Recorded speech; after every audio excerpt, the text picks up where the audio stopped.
In 2025, the migration crisis across Europe has reached a tipping point. As asylum applications continue to flood in from war-torn regions, climate-displaced populations, and economic refugees, many European governments are responding with strict border policies and rising deportation rates. From major Western nations to smaller Eastern states, the continent is witnessing a coordinated push to remove migrants, especially those with rejected asylum claims, criminal records, or overstayed visas. In this video, we uncover the top 10 European countries deporting the highest number of immigrants in 2025. We'll explore why these deportations are happening, which nationalities are being targeted, and how these policies are reshaping Europe's immigration landscape. 1. Germany.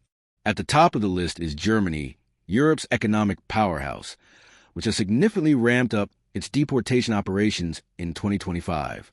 After years of being one of the most welcoming nations, especially during the Syrian refugee crisis, Germany has shifted gears under pressure from rising right-wing parties and strained public services. In the first quarter of 2025 alone, Germany deported over 18,000 people, primarily to countries like Georgia, Afghanistan, and Turkey. Notably, new bilateral agreements have streamlined deportations even to previously unsafe regions like Kabul.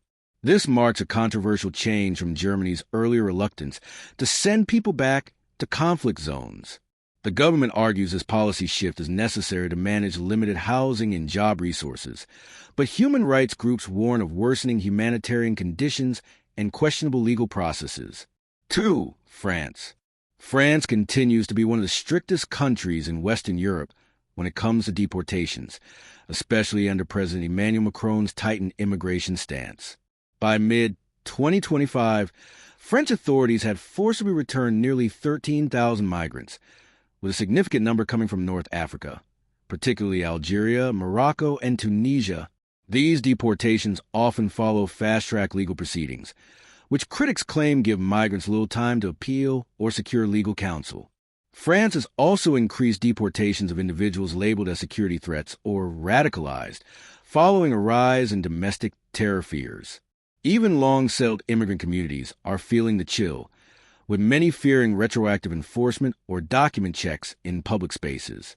France's immigration crackdown has drawn both public support and large-scale protests from human rights organizations and immigrant. 3. Austria.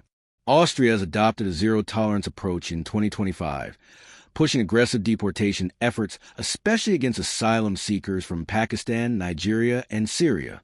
With the government led by hardline conservatives, immigration has become a centerpiece issue. The country has deported approximately 8,500 individuals so far this year, and authorities have expanded detention centers to speed up the process. Notably, Austria has reinstated controversial family deportations, even when children were born on Austrian soil. The move has sparked outrage, but enjoys broad political backing from nationalist parties.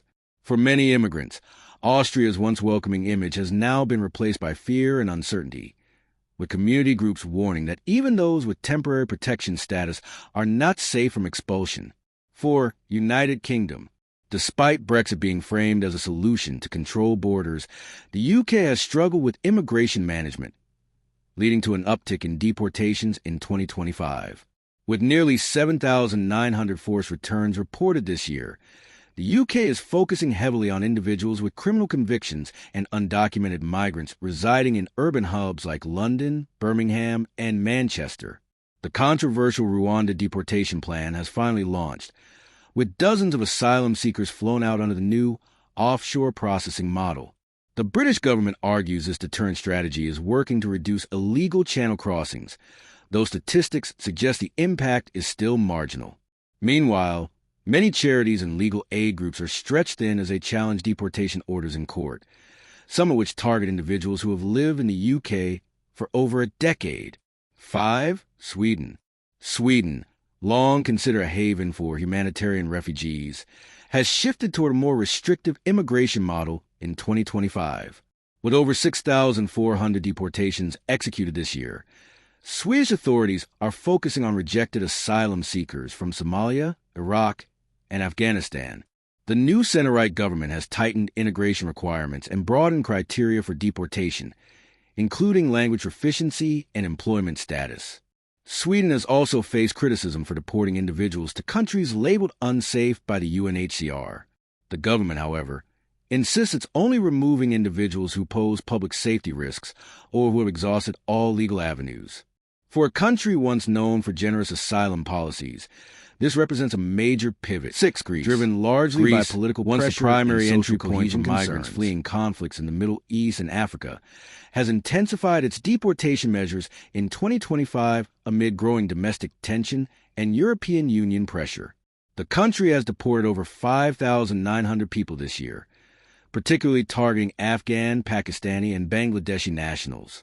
The Greek government has implemented a series of fast-track asylum rejections and begun forcibly returning migrants not only to their home countries, but also to Turkey under the EU-Turkey deal. Border enforcement has become more militarized, with frequent reports of raids on informal camps and detention centers.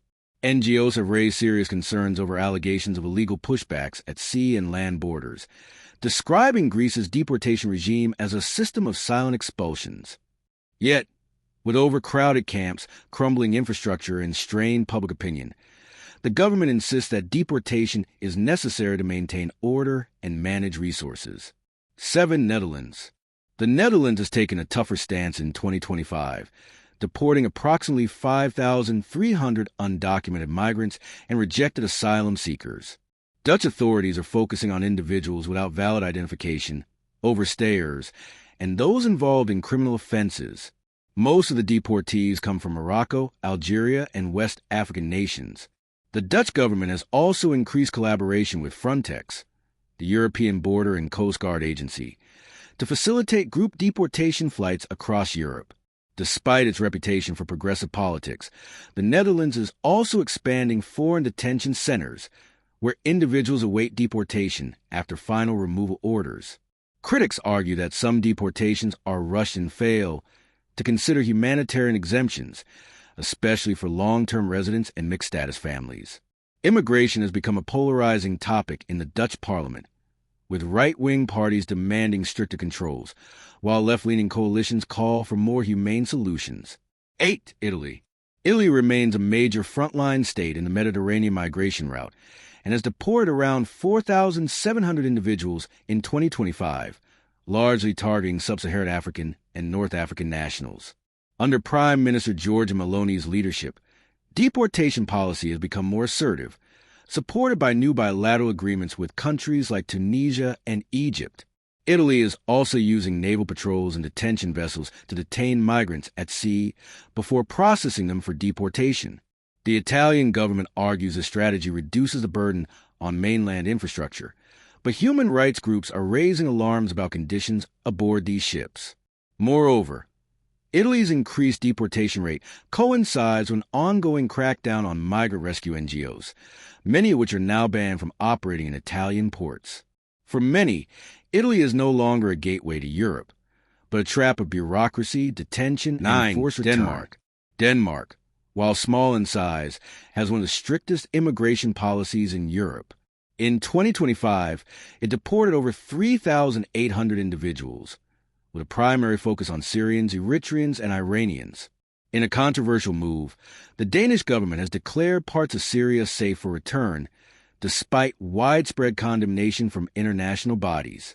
Many refugees who had built lives in Denmark are now being forced into deportation centers or repatriated under threat of indefinite detention. Danish policy emphasizes self-deportation, offering financial incentives for voluntary return, but many say they feel coerced. Even integration success stories have not been spared, as residency and asylum decisions are being retroactively reviewed. Denmark's approach represents one of Europe's most hardline models, prioritizing national identity and welfare sustainability over humanitarian protections. 10. Poland. Rounding out the list is Poland, which has become increasingly aggressive in managing its borders and deporting undocumented individuals. With nearly 3,200 deportations reported in 2025, the country is primarily focusing on migrants from Central Asia and the Caucasus, particularly Uzbekistan, Armenia, and Georgia. Many of these individuals entered Poland on work or student visas, but overstayed or lost legal status. The Polish government is also confronting an influx of Belarusian dissidents and Ukrainian war refugees whose temporary protections are now expiring. Poland's Interior Ministry has adopted a security-first approach, with rapid legal proceedings and mass detention operations targeting migrants in border regions and cities like Warsaw and Krakow. The country's growing alignment with anti-immigration policies is driven in part by political alliances with Hungary and Slovakia, pushing for a more hardline stance within the EU's migration framework. As Europe grapples with shifting demographics, political pressure, and economic uncertainty, deportation has become a central instrument of immigration control. From Germany's mass removals to Denmark's retroactive revocations, the trend is clear.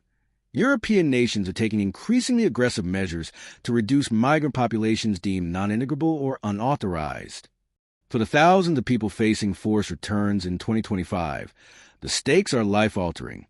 Families are being split, communities destabilized, and human rights challenged.